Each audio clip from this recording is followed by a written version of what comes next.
Merry Christmas! Ho, ho, ho, ho! Oh, don't be afraid, boys and girls. It's really me, Dwight Williams. And welcome to the Dwight Williams Christmas Special. Hit it, Robert! Deck the halls with boughs of holly, la la la la la la la la. 'Tis the season to be jolly, la la la la la la la la. Don we now our gay apparel, la la la la la la la la.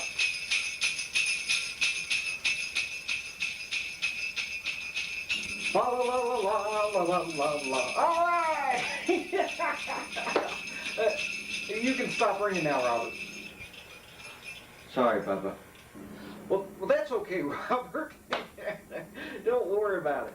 Well, hey, boys and girls, how you doing? I'm Dwight Williams, the mayor of Northeast 28th Street, the Duke of Jacksboro Highway, the Bishop of Belknap, and you ladies know me as the right jolly old elf of love. Well, welcome to the Dwight Williams Show, and I tell you what, this is our Christmas special, my favorite episode of the whole year. I just love Christmas, trying to make it special. And one of the things that makes Christmas real special, of course, is the family traditions.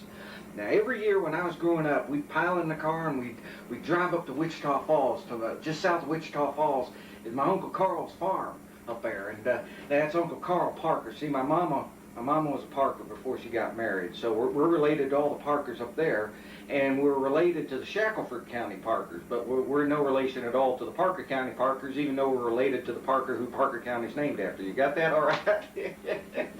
All right. Well, anyway, family traditions are very important. Like I said, we'd all go up there and spend Christmas Day with all our cousins and big family reunion, have a big meal and open the presents.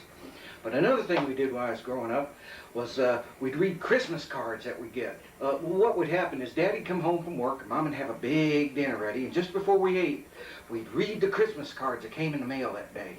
We'd go around the table taking turns, and I really enjoyed that. That's part of Christmas I really like.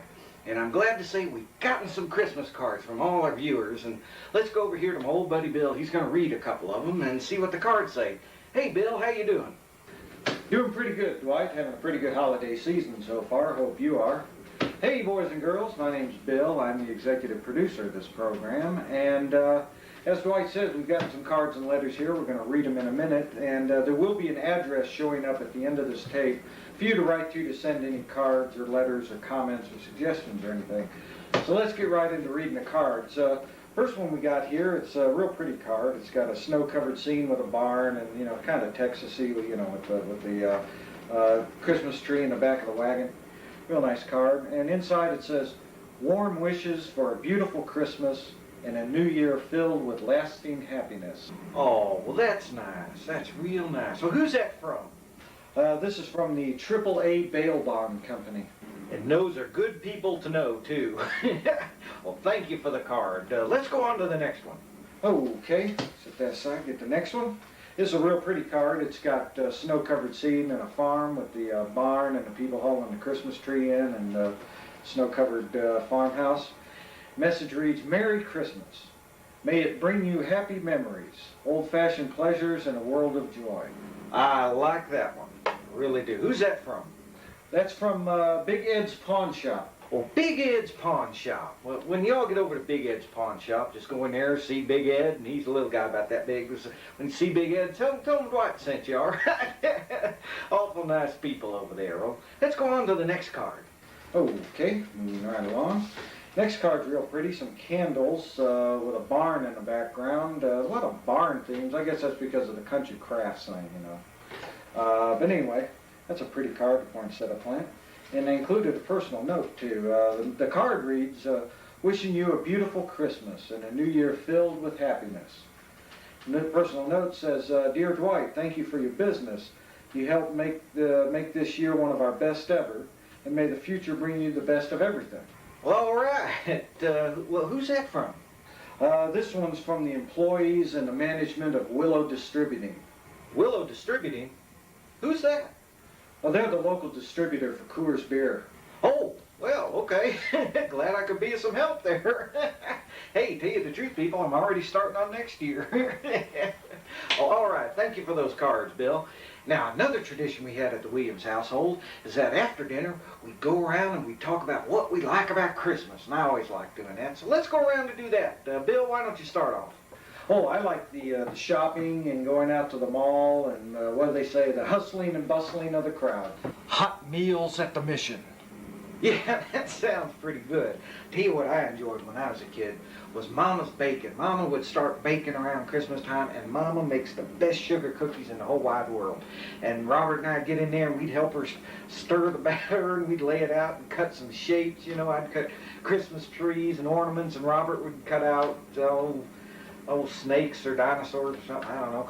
But anyway, we get to decorate them, and we'd lick the spoon and eat the icing, and I always enjoyed Mama's baking at Christmas time. I also enjoy the family getting together. Let's not forget eggnog. Yeah, John, I bet I know what type of eggnog you like, too. I'm just kidding there, little guy. But I like eggnog myself. Another thing I liked about Christmas, like I said, we'd go up to my Uncle Carl's place, and all of us boy cousins would sleep together in the same room. We'd all get in our sleeping bags on the floor there, and we just couldn't sleep at all because, you know, it's Christmas Eve, and we knew Santa Claus was coming. And we just lay there just full of anticipation, just saying, oh, I hope I get that new BB gun. I hope I get that new bicycle. Oh, the anticipation's half the fun of it. I really enjoyed that. Tell you what I enjoy doing, and in fact I used to do it as a kid, I still do it today, is getting in under the tree and shaking the presents to see if I can hear anything. More eggnog. We also need to remember that this is when we celebrate the birth of our Lord and Savior, the baby Jesus. Oh, yeah, that too. Well, this is a lot of fun. Let's move right along. I love Christmas so much. Now, another tradition we had at the Williams household is after dinner also, each night, each of us would take a turn going around telling a Christmas story. And I don't know any finer storyteller than my old buddy right over here, old One-Eyed... Ooh, I almost gave it away. Then my old buddy over here, Santa John. So get the little boys and girls all around the TV set, because here comes a story from my old buddy. Go ahead, John. Oh, ho, ho, ho, ho, little boys and girls. Oh, ho, ho, ho, ho.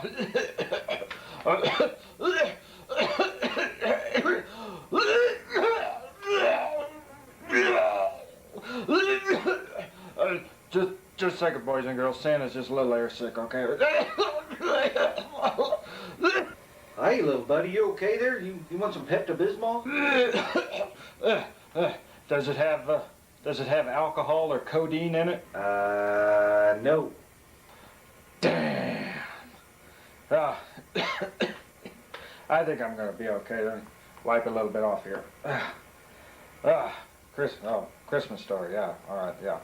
Well, hi, boys and girls, and it's your old pal Santa John here, and do I have a Christmas story for you? You know, as you know, if you've watched the show, I had a long and illustrious career in show business, and I remember it was 1961. I was working a Christmas pageant at Radio City Music Hall. And one night after the show, me and 5 of the Rockettes got off. We went down the street and... Now, John, remember, this is a family show. Oh yeah, that's right. Let's see. Yeah, I know another story here. Once upon a time, not very long ago, in a town not very far away. Robert, will you knock it off? Sorry, John.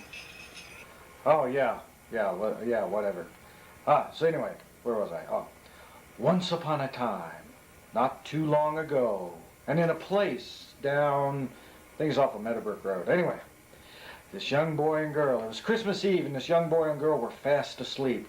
They had fallen asleep so excited, because they knew that Santa would be coming that night and would be bringing them wonderful presents. When all of a sudden they were startled awake by a noise. They heard it down in the living room. They got up, went down the stairs, looked around the corners, and there he was. They could tell by his dress who he was. From the red and white hat on his head, to his 3-day growth stubble beard, to his red print Hawaiian shirt, blue jeans, and scruffy white tennis shoes. Yes, they knew it was Santa Claus. And just at that minute, he turned around and they saw him. And he looked right at the boy and girl. What did they do, John? Hush, Robert. What'd they do, John? Well, they just stood there. They were just so frightened. And finally the little boy spoke up and said, "Why, Santa, what is Mommy and Daddy's VCR doing in that sack?" And Santa said, "Well, don't you know, the spirit of Christmas is in the giving. And your Mommy and Daddy have given me this VCR to go give to a poor family, along with the stereo and a couple of spare TV sets. But you can be part of the giving too there, little boy and girl." And they said, "How, Santa? How can we be part of the giving?" And Santa said, "Why, you can go in there and get some food for Santa, like cans of Vienna sausage, any cans of soup, cans of Wolf Brand chili. Oh, and that funny shaped bottle on the top shelf that Daddy takes a drink of just before Grandma comes to visit. Yeah, you get that. Oh, and one more thing, toilet paper, lots of toilet paper."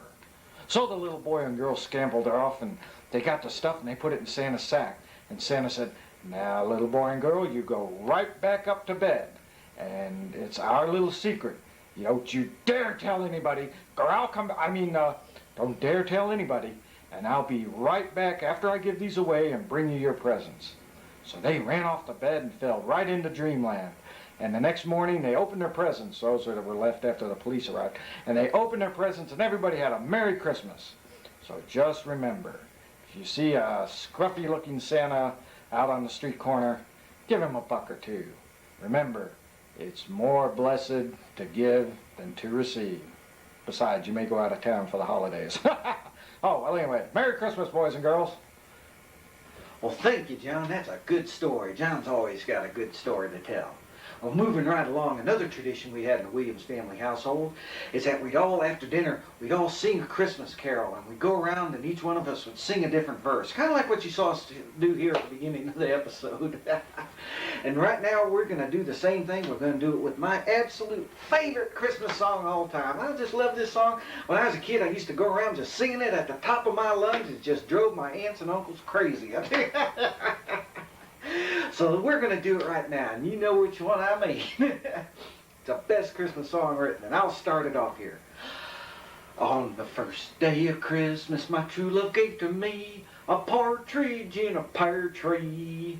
On the second day of Christmas, my true love gave to me two turtle doves and a partridge in a pear tree. On the third day of Christmas, my true love gave to me 3 French hens, 2 turtle doves, and a partridge in a pear tree. On the fourth day of Christmas, my true love gave to me Robert. My name is Robert, and I work at the grocery store. 3 French hens, 2 turtle doves, and a partridge in a pear tree. On the fifth day of Christmas, my true love gave to me 5 golden rings. I like the old ladies, but I don't like teenagers. 3 French hens, 2 turtle doves, and a partridge in a pear tree. On the sixth day of Christmas, my true love gave to me 6 geese a-laying, 5 golden rings. I'm going to school at night to learn how to be a janitor. Boy, I'm getting thirsty. 2 turtle doves, and a partridge in a pear tree. Whew. It's a long sucker, ain't it? I tell you what, when I was a little kid, I was about 10 years old, I used to run around, sing all the parts just time and time again. I just never stopped. Of course, when I was 10 years old, I didn't stay out drinking and carousing all night. Or smoke 2 packs a day, by the way. Oh, boy, 12 of these suckers, huh? Oh, man. Oh, well, what the hell? On the 12th day of Christmas, my true love gave to me 12 drummers drumming, 11 pipers piping, Mighty Morphin Power Rangers, they're my favorite. 9 ladies waiting, 8 maids of milking, 7 swans a swimming, 5 golden rings, 4 calling birds. Hey, Bill, buy me a drink. No! Damn. And a partridge in a pear tree. Oh, I love Christmas. Well, let's move right along here, boys and girls. It's just too much fun. I tell you what, another